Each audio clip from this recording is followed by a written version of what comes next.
And welcome to Uncarcerated. I'm Lee Scott, I am Kevin Scott. and we are joined by Emily Westerholm, and Kevin's going to do her wonderful intro in just a moment. But make sure that you like, rate, and subscribe on the YouTubes so that we can circumnavigate their silly algorithms and make sure that these stories get out to as many people as possible. You can also find us on Spotify and iTunes and wherever podcasts are formed. This show centers mainly around people's personal journeys as they come home from incarceration or various institutions. But we also take the path of people involved in mental health and reform and abolition and basically anything that helps people's journeys become easier or maybe prevents their journeys into the prison system. Kevin? Awesome. Okay, so this is Emily Westerholm here, and actually very excited about this because this is, like Lee said, we're actually talking to somebody who's been like working in the space of incarceration, and her pedigree is very impressive. So here we go. Are you ready? Yeah. All right. Emily Westerholm holds her Bachelor of Science in Human Development with a focus on substance use from Prescott College. She and her family recently relocated to Gainesville from Virginia. Currently, Emily is pursuing her master's degree in mental health counseling. Additionally, Emily holds certificates as a substance use counselor, trauma-informed counselor, HIV test counselor, and in overdose prevention. Emily began working in the social services field in Oakland in 2001, where she provided program coordination to individuals experiencing houselessness. In 2005, Emily went to New Orleans to establish a community clinic where she honed her trauma-informed skills immediately following Hurricane Katrina. Chasing her wanderlust, Emily next coordinated a violence prevention program in rural Canada for the provincial government while dodging moose on her way to work. Fantastic. In 2009, she completed her substance use internship with individuals that experienced co-occurring disorders in Seattle. Next, in Virginia, in 2011, Emily committed to serving those that were experiencing incarceration. She worked with a reentry program for several years in regional jails, offering case management and group facilitation. In 2018, she began providing case management and education. Is that right? Yes, 2018 began providing case management and education to those experiencing incarceration and living with HIV. Most recently, she established and coordinated the first regional comprehensive harm reduction program in 2018, empowering and supporting people who use drugs. In 2019, Emily was recognized as a local champion at the Research to Recovery Conference in Richmond. When Emily isn't studying, she enjoys gardening, cooking, swimming with her children, and taking long walks with her dog, Juju. That's all right. That's right. Okay, awesome. That's amazing. Thank you so much for being here. Absolutely. Welcome to the show, Emily. Yeah. Thank Thank you you for doing this.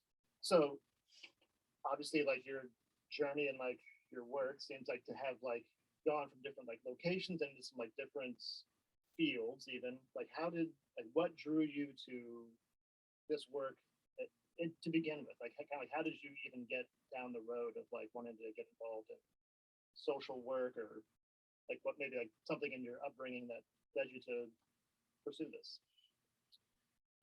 Well, when I lived in Oakland, I was not doing this work. When I first landed there, I was sort of scraping together different jobs, whatever I could do to pay the rent for basically the squat that I shared with 15 other people.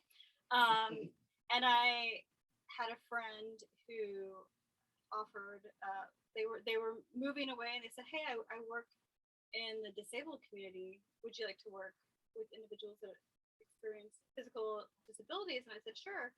So I started doing that work for a couple of years. And then through that job, I met someone who worked in SROs, or single room occupancy hotels, which is in Oakland and San Francisco. They're huge high rises. They're old historic hotels, or they used to be. Now those have all been wrecked. But at that point in time, that's where they basically put folks who were experiencing homelessness.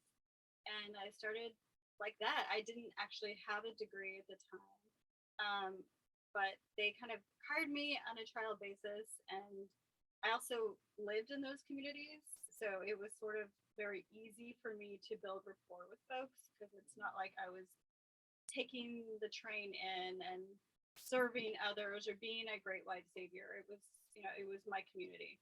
And so I could identify with folks. I also had a substance use disorder myself. So I got it.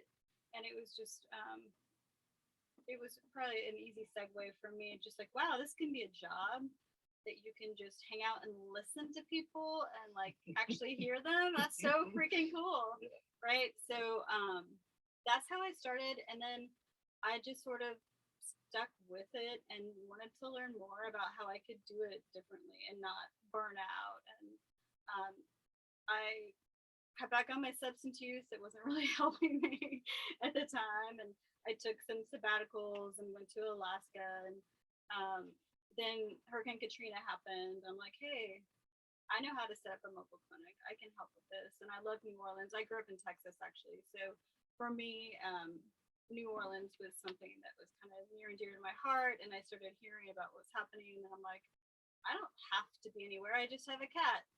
Let's take my cat and go to New Orleans. So we drove from Alaska to New Orleans. Yeah, she didn't really like that road trip, but she was super awesome and stuck with me.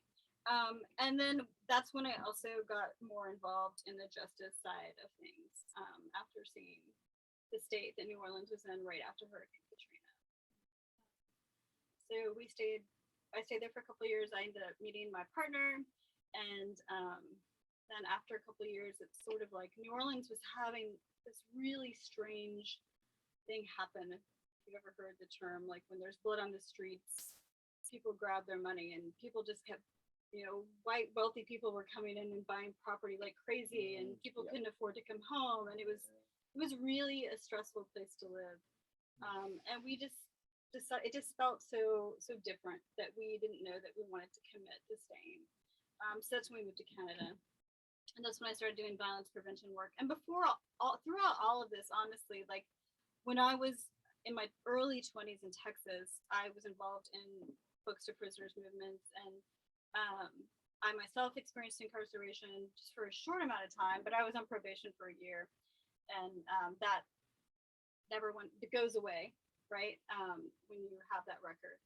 So that was something I always had to put down anytime I applied for any job. Or when my husband and I moved to Canada, it was a big deal because my husband also has an arrest record, but both of us had to pull all of the records, track down the probation officers, all of that to get permission to have temporary residence in Canada. So that was sort of also the beginning of like, hey, this is something I feel pretty passionate about. So that never shifted. But after I left Canada and we moved to Seattle because we had a kid, and I'm like, oh, living in Newfoundland is kind of tricky by yourself without support with a kid. That's when, as soon as we got there, actually, that was sort of goal number one. Like, all right, I'm ready to go back to school, and I really want to commit to working with folks who've experienced incarceration. How do I do that? How do I get in? And how do I get in without a degree? Was sort of where I was at. I was like 35 or something. And I literally got a pamphlet in the mail for a community college. They're like, substance use, like associate, instead of a counselor. And it's only 2 years. I'm like, okay, that's something I can do, with a newborn. I can commit to that, and that is definitely an angle that can get me to working with folks that have experienced incarceration. So that's how I chose that career. I mean, I was sort of always a big fan of harm reduction, even early on, before it was even really called that. And so I'm like, I don't have to necessarily be in traditional recovery for myself. Like, I still drank, but I just didn't get fucked up. Can I say that? Yeah, okay, you sorry. absolutely can. Sorry, Also, sorry. we don't know how to edit, so Okay. fuck it. Fuck. Potty mouth? Sorry. Holy fuck.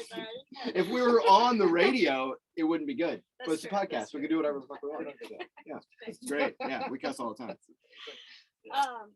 So it's just like, well, this is something I want to learn about, and it was awesome learning about it. This was in the like 2005, 2006, but I did struggle with a lot of my training was very much 12-step. Like, okay, the only way to treat people with substance use disorders is if they stop using drugs and they commit to that forever. And I'm like, not really what I believe, but I'm going to check off this box because I have to take this class. And prevention was really talked about, like, and I had zero interest in working with kids. That was never really, like, I have kids, I don't want to work with kids. That just wasn't my thing. Yeah. Once you have kids, you definitely don't want to work with kids. Right. So, that's when I worked with Books to Prisoners. I ended up joining the board. I was really involved with them. We had an awesome time. Books to Prisoners was established the year I was born in 1974. So they had already been around for a long time, and did some. They were just solid, right? Like, they did a lot of awesome work and always busy. There's always a lot to do. Hundreds of letters came in every week to manage, and reading those letters it solidified my commitment. Like, I'm gonna do this. I'm gonna finish this part of my first degree, and I did, and it was awesome. I can really keep going. Yeah, no. Okay. Yeah, keep going. Absolutely. Although I have a ton of questions. Sure. Yeah, I know. Yeah. Then when we moved, then I wasn't like, I can't deal with cold, wet weather anymore. I hate the cold, and I hate the rain. I learned as far as living in it nonstop. So that's how we got to Richmond. And It never rains there. it does rain, but it goes away, unlike Seattle. And it rains here too, I've found in the last 5 months. Sometimes. But it goes away. Every day at 3:00, and then the sun comes back out, and you feel like you live in a terrarium. Yeah. Yeah. So. I don't mind that. Okay. I don't mind that at all. Okay. As long as it stops at some point. Eventually. But I did, when I got to Richmond, same thing. I got my kids settled. I had 3 by then. 2 of my kids are adopted from the foster care system and are biracial. So that's another piece for me of like always being involved in the social justice piece, and just really it was important to me. Like, I was part of anti-racist action when I lived in Texas. That piece, you can't really talk about incarceration without talking about race. So that was a big piece of it for me as well. And Richmond was also an intentional move because I wanted my daughters to live someplace where they could see more people that looked like them. Seattle is a bubble. Yep. And we would literally, like, when we lived there, we would go to like the hardware store 10 miles out of town, and people would come up and just be like, "Can I touch your hair?" And it's like, absolutely not. No, you may not touch my daughter's hair. But this shit happened. Yeah. So moving to Richmond was also in part because of that, right? Like, I wanted to live in a city that was majority African American, which Richmond is just by a little bit, but it is demographically. And of course, when we got to Richmond and we got settled, and I decided, like, you know what, this is not enough. I need a bachelor's degree to be like a full-on substance abuse counselor to really get in to the jobs. And I started volunteering with 2 different organizations. One was a reentry program that allowed me, because I was a lower level substance use counselor, to start going into the jails and teaching substance use classes. And even though I had my clearance to work through, it wasn't as hard to get into a county facility as I thought it was. Like, okay, you have a record. All right, it was in 1992. That's okay. I also found that it was not hard to get into county jail. Good one. Good one. It's really It's a not. lot easier than you think. Yeah. Well, I didn't know if they, because when they asked that question, there was a part of me that was like, shit, it was so long ago, can I lie? Yeah. And because I just really didn't want that, because that's just what I wanted to do. I wanted to be fucking in there teaching and giving, like, some form of humanity to the folks that were locked up. That was like my big goal, and I finally met it, and I'm like, am I truthful here? Am I not truthful? Yeah. And then it turns out they didn't care. And then I have another friend who I worked with for many years, who I volunteered with the Jericho Project. Do you know what Jericho is? So Jericho's, it's international actually, but it supports political prisoners. And my friend is a former Black Panther, and he was incarcerated for 23 years, and he did federal time, and they actually let him come in. So I was like, all right, Virginia, at least you're letting people in, Yeah. you know, back in. Yeah. Because I think that that's also, I think that they've learned that that actually can be really helpful for people. It can be really powerful. So I worked with Jericho. I worked with the reentry program while I finished my bachelor's degree in Richmond with 3 kids. I did it. It took me a long time, but I finally did it. And then that's when, and then the one nonprofit I was volunteering for, they're like, hey, there's a job opening the second you graduate. You want it? And I was like, absolutely. Absolutely. And then I started working full time in facilities, and I didn't have an office at the office. My office was in jail.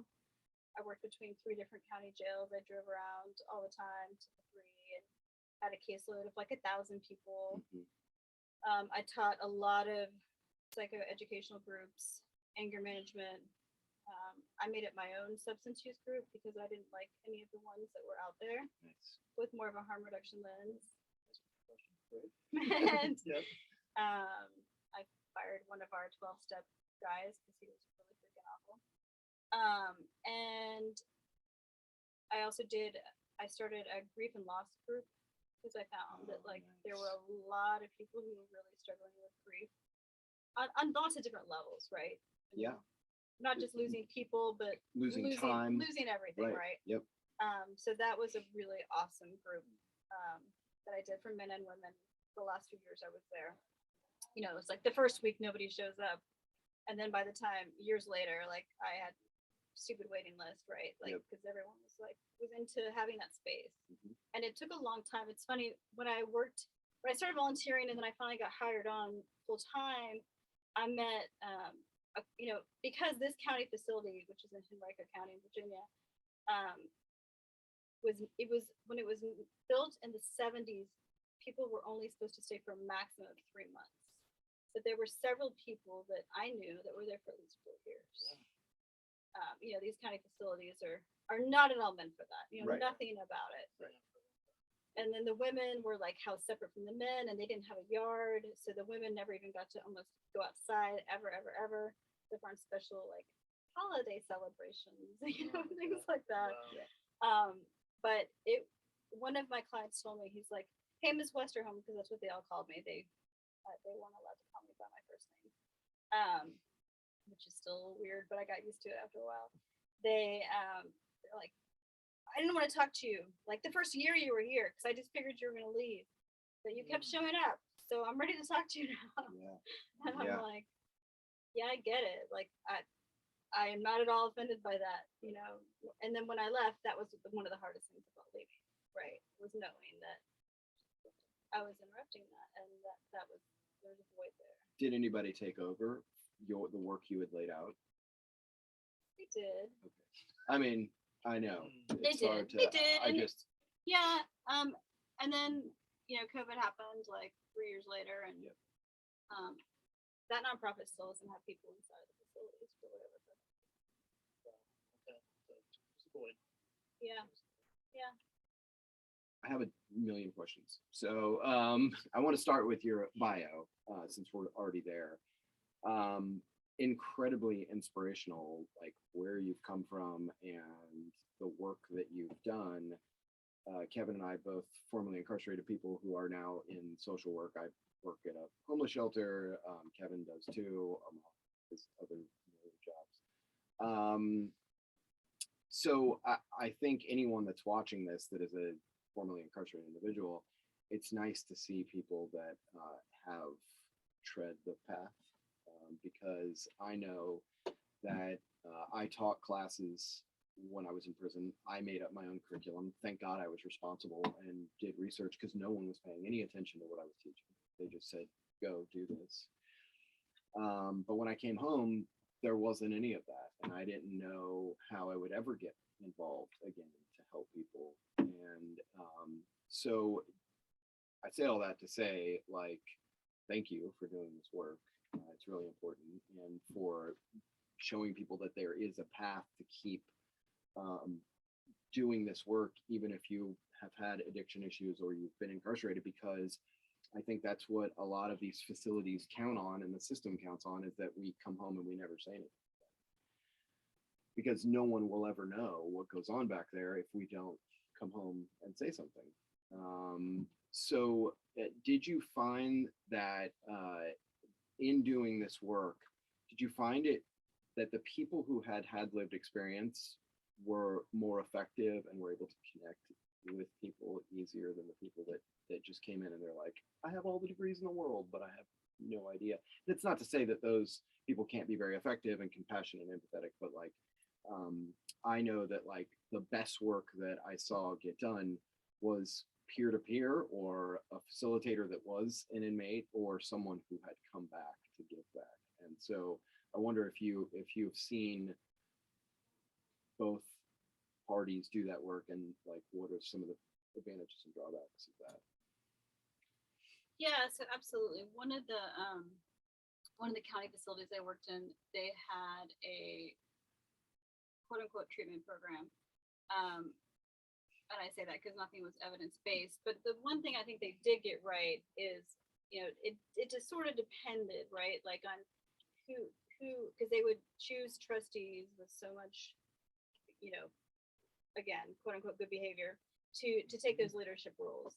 And sometimes they would get some really badass people that really could have an impact in a way that I couldn't, even though I was incarcerated for 50 seconds compared to the decades of folks that I know that have done.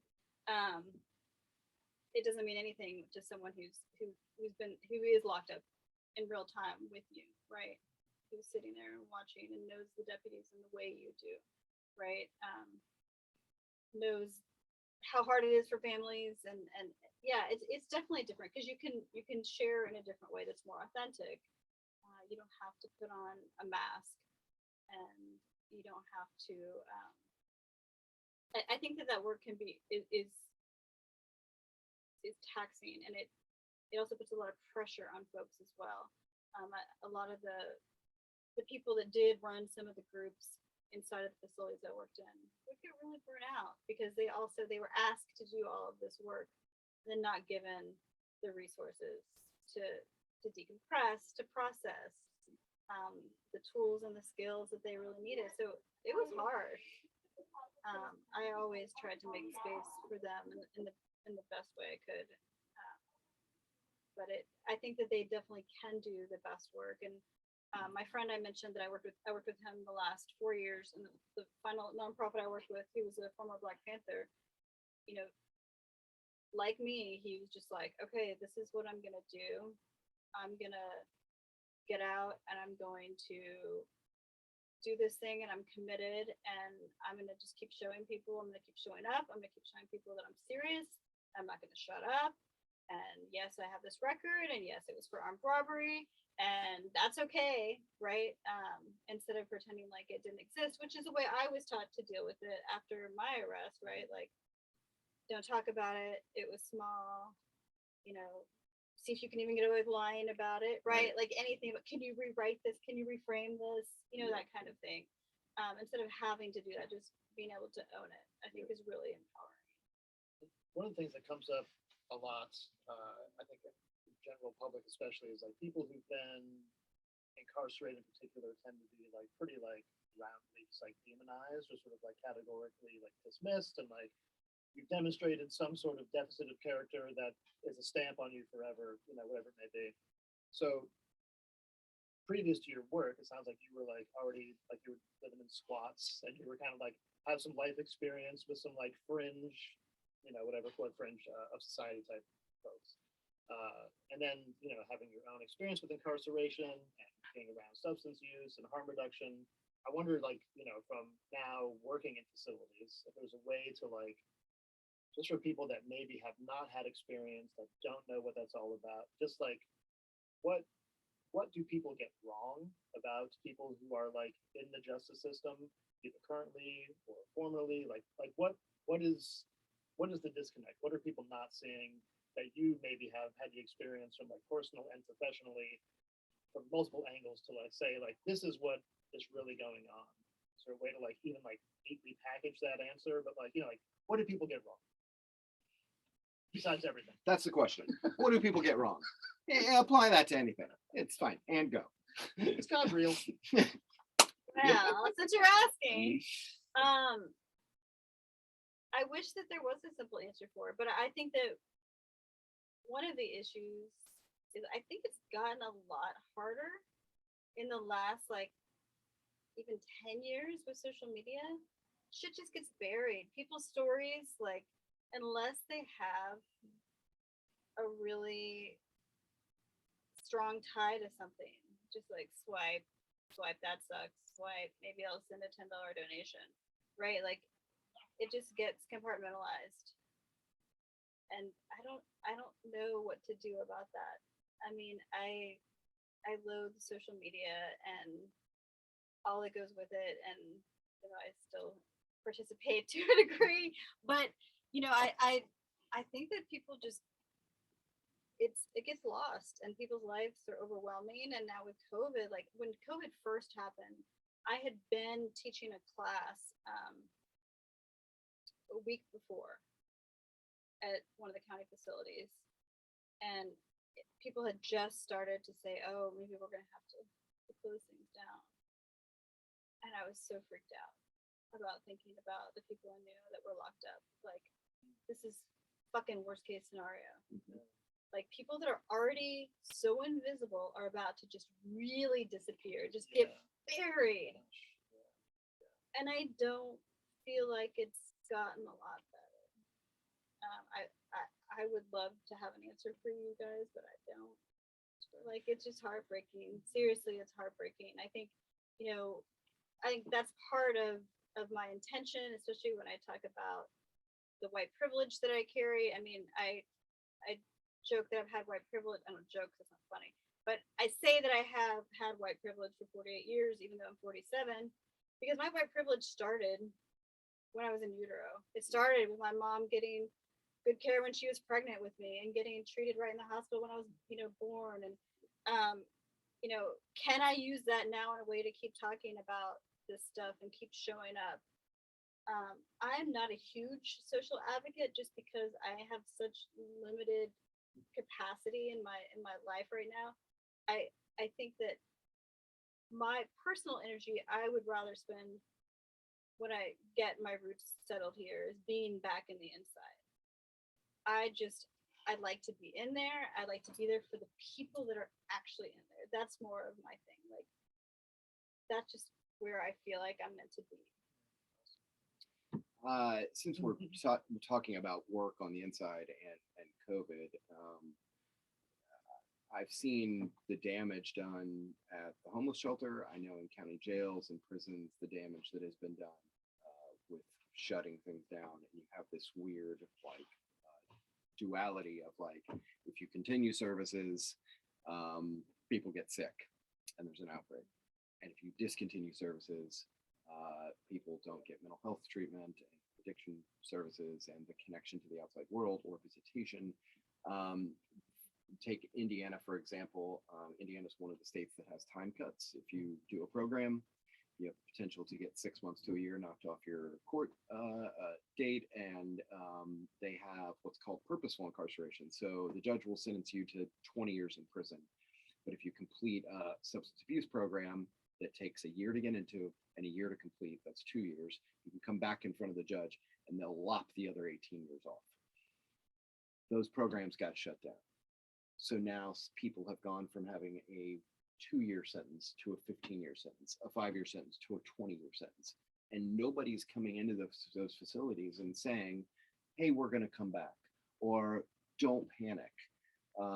We're going to continue this program, continue to do your work, and we'll work around it. We'll figure. No one's coming and taking that into consideration. What they're doing is they're leaving it up to the guards who are saying, bad luck got you. Yeah, right. Well, our lives suck too. Shouldn't have done the thing that got you here. Yeah. So, and that's just one example in one state. Court dates have been delayed. People are now sitting in county jail for 2, 3, 4 years before you even get to court. Innocent people are sitting in there. So, having done this work pre-COVID, during COVID, and now we're still in the middle of COVID, can you talk a little bit about some of the things that you've seen, the damage done with shutting things down to protect people's health? But what is the answer here? Do you have an answer for what we should be doing to continue services and help people get out? I think they should have let people back in.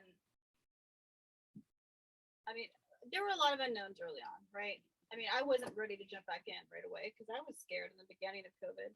But I think ever since people have gotten vaccinated, let them in the facilities. I mean, we reopened the needle exchange that I ran 3 weeks after, and I wore a mask, I wore a shield, and I kept 6 feet away because there's no vaccinations then. But I needed to be out there, right?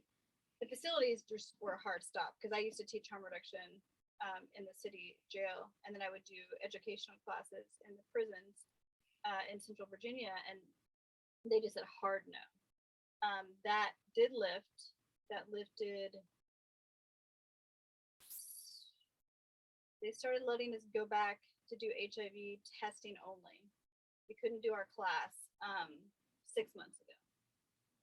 We had to go. We had to wear the full gear, but that was okay because it was still better. And even though we couldn't teach the classes, we could still sit this close to someone and have a conversation and look them in the eye. And to me, like, people just bodies need to be in there. What else do they need to do? I mean, what the fuck happened to all that staff? Where are they and what are they doing? I don't know. The whole system just has. We were all hopeful, I think, that maybe shit was going to shift, right? Like, okay, maybe this is the opportunity, right? Right. No, Right. absolutely not. Yeah. Absolutely not. And, I think I've known a few of my very long-term clients that I've always stayed in touch with, who got released and just couldn't deal. I mean, it's bad enough to have post-incarceration syndrome, let alone post-incarceration syndrome post-COVID, right? Everything feels different. It's more restrictive. It's scary. You don't know how to look at people. I mean, it's just the job market's really bizarro, right? Like, I feel like it's just, I also know a lot of people that have gotten out and have died of overdoses. Just it's too much. It's too much. Yeah. And it does seem like the people that were calling for continued services and continued contact were like vilified as like anti-science, anti-vaxxers, and it was like, that's not what we're saying. We're saying like a complete shutdown of this stuff is more harmful than the damage done with contact. Well, I am pro-science. I am pro-vaccination. I'm also a believer in like human contact. Yeah. For people that need it. So Speaking of like science, you've actually good segue. Well, You're no, good at this. You're so good at this. Speaking of science, have you heard? You said earlier, you straight up said evidence-based, and you kind of alluded to like, these are some things that work and these are some things that don't. And a lot of the things that don't is kind of what's being taught or like reinforced. Like, I wonder if you could like maybe talk about if you had your druthers in terms of like evidence-based, whether that's in terms of incarceration, harm reduction, whatever it may be. Like, what do you think should be happening? Like, what should be being taught? Like, what would you prefer to see being offered in those spaces that we know through evidence is actually what's beneficial? And can I hop on to that question as well? Jump on, Adjacent to that, as you answer this, I want to know, I know 12 steps helps millions of people. Abstinence helps millions of people. I did not find help in those rooms. I found help with harm reduction and smart recovery, things that were more cognitive behavioral help. Mm-hmm. And the 12-step rooms to me felt like fundamentalism. And, I kept hearing over and over again, like, there is only one way. And if you fail this way, come back and get a white key tag, which had a lot of shame around it for me. So I don't want to vilify 12 steps because, like I said, I know it works for some people. But can adjacent to that question, can you talk about what we've been able to see evidence-based with harm reduction and cognitive behavior versus the fundamentalism of 12 steps, because I know that that's where a lot of these facilities only offer 12-step related stuff. In fact, you can only get your court stuff signed off on for 12-step stuff. So can you talk a little bit about the domination of that and where that can go? How about it, scientist? And Well, I mean, the first term that comes to mind is I think it's absolutely criminal. I mean, I just can't think of another word for it. But I'm in a master's program right now. I have about a year left to finish my master's in mental health counseling, and I'm doing it again because I didn't have enough tools. I did get burnt out working in the facilities. Part of it was also because I got showered with caseloads of 1,000 people. Like, here's the entire facility. Good luck, Emily. Right? And there's no way one person can carry that. What I did found that worked was trying to find any research that comes out. I tend to not look at things that are more than 10 years old. Straight up. Occasionally I'll come across a study that someone who was like doing the right shit and like it got lost in the shuffle or no one heard them because it was so radical or so different, right? so you're saying that a book that was written in 1933 may not apply to now? Right. Bill needs to be buried. What's Yeah. Bill is not a friend of mine. Like you, I don't judge people who it works for. Yeah, And I right, have a handful totally. of people in my life Same. that's the path they took Yeah, and that right. they swore by. Yes. But I do I'd like to really look at the experience of incarceration. The individuals that have trauma typically before they got locked up, and then the experience of incarceration itself is an additional trauma on so many different levels. Kind of like when I was talking about grief, like it's the same thing, right? Like being isolated, but yet surrounded by people, not having any mental space, any autonomy, like all of it. It's just so dehumanizing. So I don't think that anyone should be treating people that are incarcerated without that some pretty detailed training, honestly. I would love to see, best case scenario, some type of real reworking of the system. Will I see that? Do I expect to see that in my lifetime? No. And that's one of the reasons why I think I feel this drive to go back in, right? To be present in the way that I can. Because we need an army of Emily's. I mean, Well, we do. I mean, like, how do you even craft for the people that came in and did good work, which was not a lot? How did they even craft a case plan individualized for so many varied psychosocials? Like, you're dealing with so many different types of people. How do you even craft a case plan that works for somebody?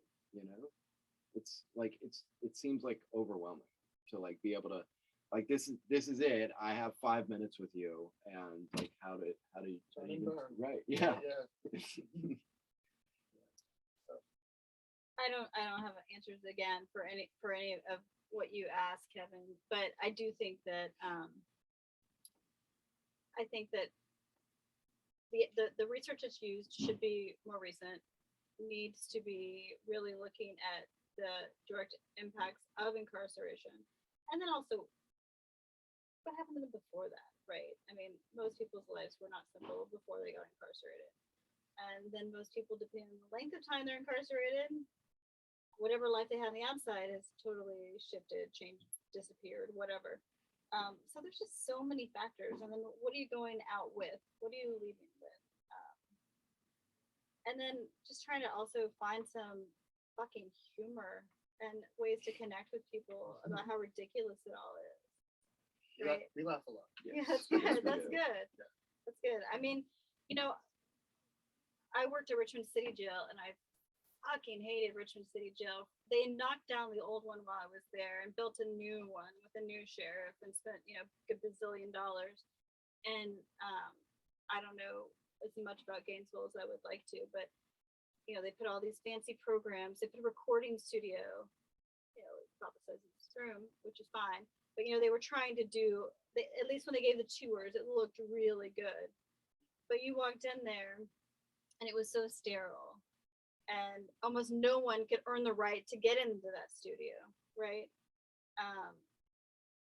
And then they had yoga for a hot minute, and then the yoga guy got fired because they said he was too inappropriate, even though he wasn't. Like they try, and then they just tighten up, and it's really hard to watch. I know there's some places that are doing it better. I just haven't worked at any of They're them. in Norway. Yeah, Norway. Yeah, You're right. Ger- You're right. Ger- You're right. Germany. You're right. Not this continent. And then I know that there were Alaska had some programs that were out in rural areas where people weren't locked up, but that's not every place is Alaska, right? Like you can do it, but they're not willing to try. A lot of people don't know this. Alaskan jails, igloos, huge igloos. Did you know that? That's a fun fact. Is that true? No, I just made that up. Yeah, that's true. Like, Can you talk about the work that you've done with HIV and people experiencing illness in prisons? Like one of the things that I saw in prison was like your life's already hard enough as it is, and now you're sick constantly, and you're not getting the proper care and medication, and like half the time I'm like, why don't we just let this guy go home for crying out loud? He's 75 years old, and he's not going to kill anyone. Promise. Yeah. So can you talk about like some of the difficulties in getting treatment to people that are experiencing that incarceration? Yeah, absolutely. I mean, from my experience, I remember I was just thinking about a client I had recently who had some pretty serious mental health issues, and they flat out said, "Hey, I am not going to go talk to the mental health team because I know exactly what's going to happen. They're going to have to diagnose me, which they probably won't. And if they did, then I'm going to have to move my housing. And I don't want to be away from the people I know and have built relationships with my pod. And then worst case scenario, they're going to move me to a different facility where I won't get visits from the one person that visits me. And then even if I survive all that shit, I will not get to go to the work release program that I'd like to go the last 2 years that I'm incarcerated, which is exactly what my mission is to be able to go to work release before I go home. And I will not be able to do that if I admit to these problems that I have with my mental health." And he's 100% right. Yeah, the guy that like trained me to go to prison, I'm in county jail, and I asked the elder who had been, and I played Scrabble with him every day to try to like glean as much information. He said, "Stop taking all your medication right now." Yeah. And I had PTSD and severe depression and anxiety, and was willing to suffer rather than get sent to what they call a psych camp, where the violence was off the charts. So, and that's just my own, I was able to kind of will myself through it, but a lot of people don't. So you get a lot of people lying about their mental health just to be able to do easier time. You were kind of talking earlier about like feeling like very isolated in terms of being like you're a radical person working in these like pretty ugly spaces. Speaking about like the mental health component, my own experience, I've shared this before. I went to in the prison I was in, I went to the mental health person. I was going to be getting released soon. I was having a lot of like feelings and anxiety. I felt like quickly irritable and like whatever was going on. And I knew enough, like, okay, like I should go talk. There's the mental health person. I'll go in there and talk to him. So I was like, "Hey man, like I'm just having these feelings." And he was like, "Whoa. He's like, no. It's like you gotta stuff all that down." I was like, "Wait, what?" He was like, "No." I was like, you gotta stuff all that, man. And that was the appointment. Like that was it. And like, I mean, that was the one room I thought that I could go into and get real with the human being. So like, he was not on board with like genuine mental health or like just even like letting a person express themselves. It's like that's like the common experience in there is like you don't address that shit. Like it's like a taboo anyway. It's hard enough in that population to even acknowledge I have something going on because it can be like a sign of weakness or like frailty, and like that's an in with that person. So then to have that like kind of thrown back in your face, I mean, I knew enough to know like this guy is giving me fucking horrible advice. Like he just told me the exact opposite of what he was supposed to say. I knew that, but it was still like super disheartening. It was like, you know, it deflated me and like it Yeah, hurt me. right. It caused harm. So like being, you know, working in that space as somebody who's like obviously have a different mindset, like how frictional is that to like try and be doing actual good? Like, are you constantly like swimming upstream? Is it like resistance from all angles? Like, how is it to be a light in an otherwise like pretty universally dark operation? Is it exhausting for you? How do you deal with that? Yeah, I mean, absolutely. That's why I quit and why I'm here now. But like another just example is I had a client who he was 65 and his glasses had broken and he had been waiting and waiting and waiting. And 2 months of waiting, like I didn't even know this. I knew him, but I didn't know the story about his glasses. He didn't tell me. And then finally he's like, can you do something? He's like, you do so much for me, but did you know that I have this other problem that I can't fucking see? And I'm Yeah. like, Can't read. oh my God, no. You know what? And so I basically like I lost my shit because I had known him a long time and I'm like, are you kidding me? And I was able to get him glasses, but I had to kind of halt. There were other people who didn't get help because I had to stop and be like, I'm gonna make this my priority. You had to pick and choose, and that doesn't feel good, right? Like I'm picking to help this guy, but what about the other four that are going home tomorrow that need a resource guide and bus passes? But you know, that's what I was left with, right? And so it was rough, but I just had to be like, all right, well, you know what? I made that choice for a reason and hopefully it was the right one and maybe I can sleep tonight and won't have too many nightmares with the people I didn't help. Yeah, I mean, and that kind of is like extrapolate that out to so many other things. That's kind of the rule that you hear when you're in there. It's like, I can't do this for you. I'd have to do it for everybody. So we're not going to do it for anybody. You know? Yeah, So, yeah.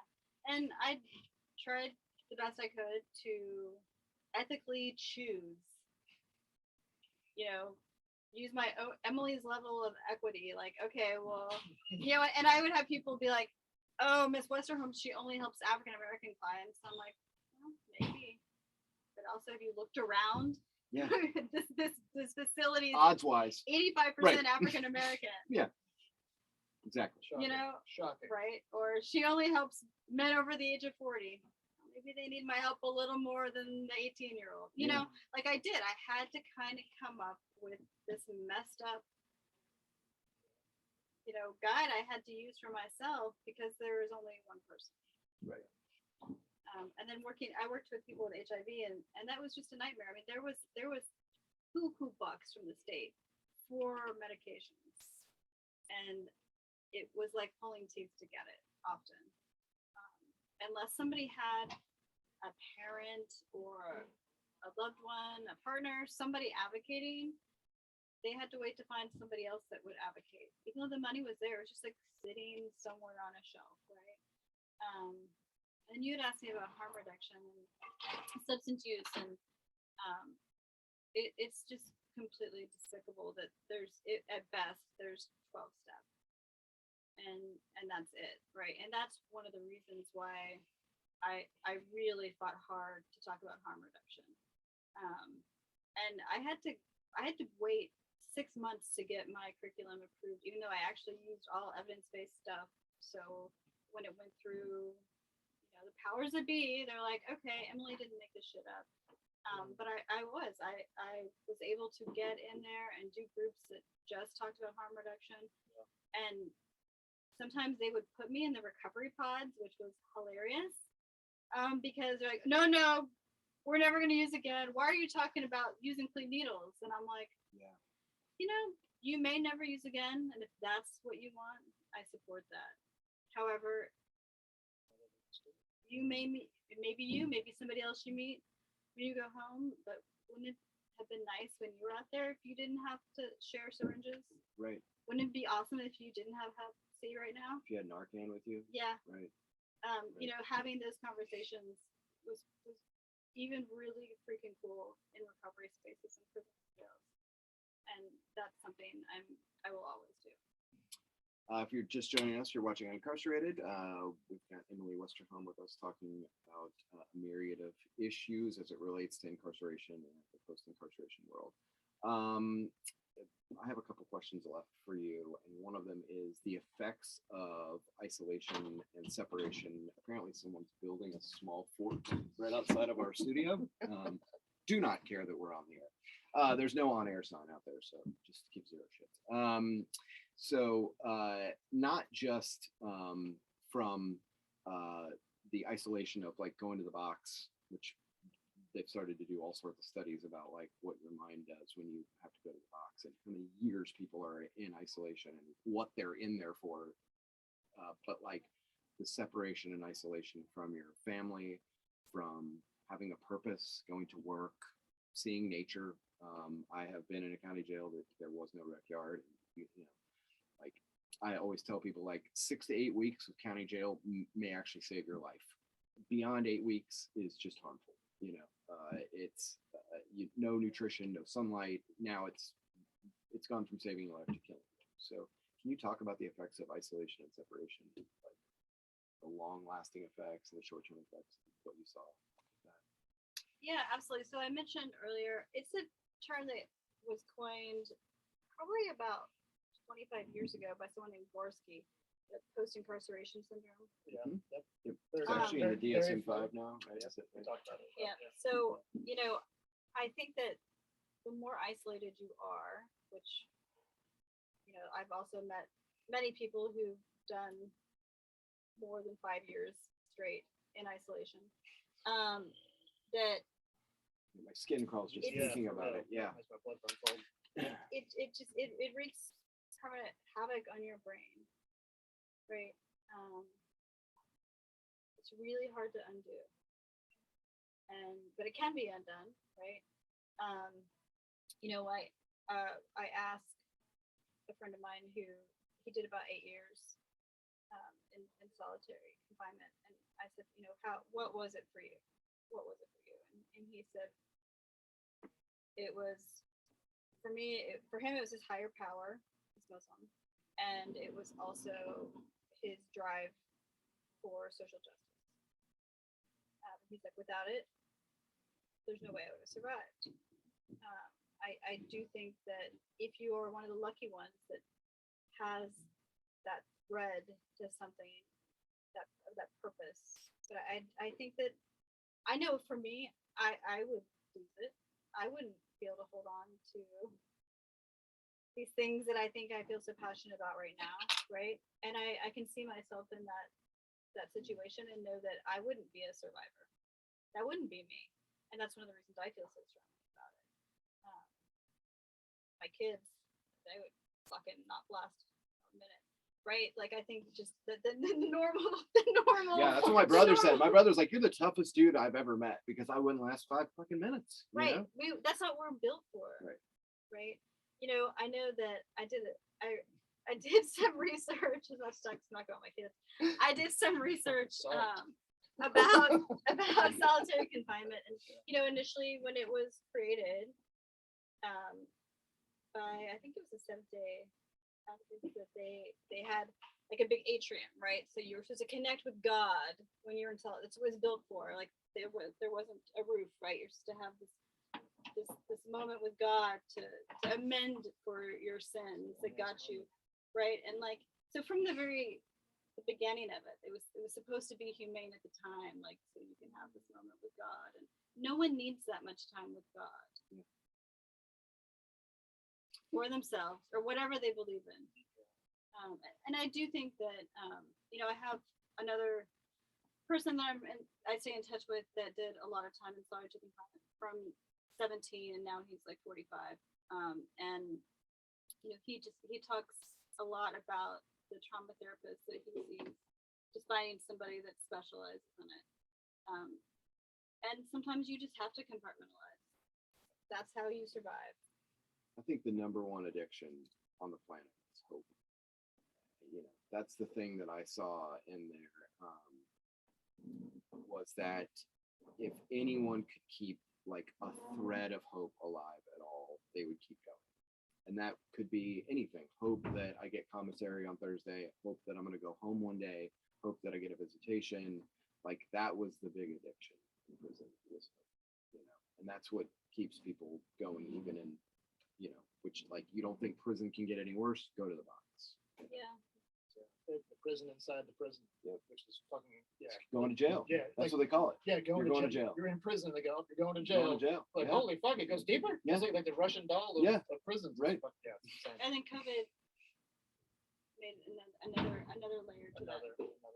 I can't imagine what those people have experienced in the COVID world. And we've heard people coming out talk about like, the nightmare. I can't imagine like that extra level of isolation. Can't see your family. You can't like move around. I think it's been nightmarish, even more so with COVID actually. And it makes me think about too, like I've always, since I first heard about prisons having video conferencing calls with family, fuck that. That's some cold You shit. know, like, and Virginia had moved towards that as well. And it's just That's like, another way to get money from you too. right. You But have it to just, pay for that. it's just Yeah.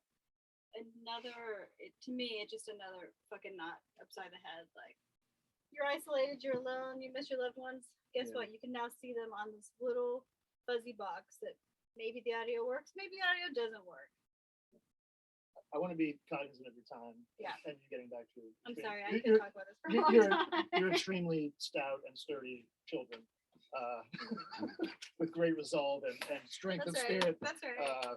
unparalleled on this planet. But so obviously, I think it's amazing that you had your own life experience and you kind of channeled that into like a higher purpose in some way. Like you devoted yourself to like wanting to like get into pretty ugly spaces and make a difference, basically based on your own life. You know, which I think is amazing. Not everyone's going to have that experience, obviously, their own like lived stuff. Like, so if there's somebody who's like listening or watching that doesn't really have their own experience, like what could they do? Like, what would you wish for them to like know or like get involved in some way to like impact the bigger picture? Like, how could they be supported in some way? Is there any way? Yes, really hard questions. I really think that if you want to have the you know, a more distant version, but yet it calls to you. I mean, I think being a pen pal is something, right, that can have a big impact on someone's life. Getting those letters, right? Building a relationship, because that's the only way you can also learn more about it. That's just something really easy and affordable that everyone could do, even more so than a donation. Like I would say, write somebody a letter and just give them that gift because it's golden. Thank you. I yell about yard sign progressives all the time. Like, stop putting up a yard sign and write a letter. Pick a guy at random and put money on his commissary. Hire somebody when they come home. There's so many things we can do rather than just say, "Hey, I'm for change." You know, Yeah. like, I love that. I love Like that. that human connection part you're Tangible. talking about, like that, like, yeah, amazing. Like, I think it's such good advice, honestly, because that means a lot to me. Those letters saved my life when I was inside that Yeah. like connection to the outside world. It made me feel like I was like still a part of the world in some way. Even when I had doubts, like I'm not really there anymore. They forgot about me. It was like a reminder of I'm still connected to something out there. Like that was my hope at times. It was just like I hope to like see this person again. I feel valued still. And for the incarcerated individual, like, you helped see people off back into the free world again. What's the one thing that can like prevent somebody from going back, if there is one thing? Like, what is the thing that you're like, do this or don't do this? Like, whether it's therapy or you know, self-love or staying out of a relationship or whatever it is. Like, what is the thing that can prevent people from going back? Find another human being to connect with and go outside. Don't get overwhelmed by computers, internets, applications. Just find a human being that respects you somewhat and Mhm. spend time outside. Six of internets. That's awesome. Yeah. Find some internets. And on that note, let's get off the Get internet. off that internet. Yeah, I'm gonna go outside right now. Yeah. Emily Westerholm, thank you Yeah, so thank much you. for joining us. Good luck to you in Gainesville, and you're gonna do great work, and like whatever we can do to help on Uncarcerated. They will. Thanks. It's great to Yeah. talk with you. Yeah, I thank you. appreciate it. Yep. Yeah.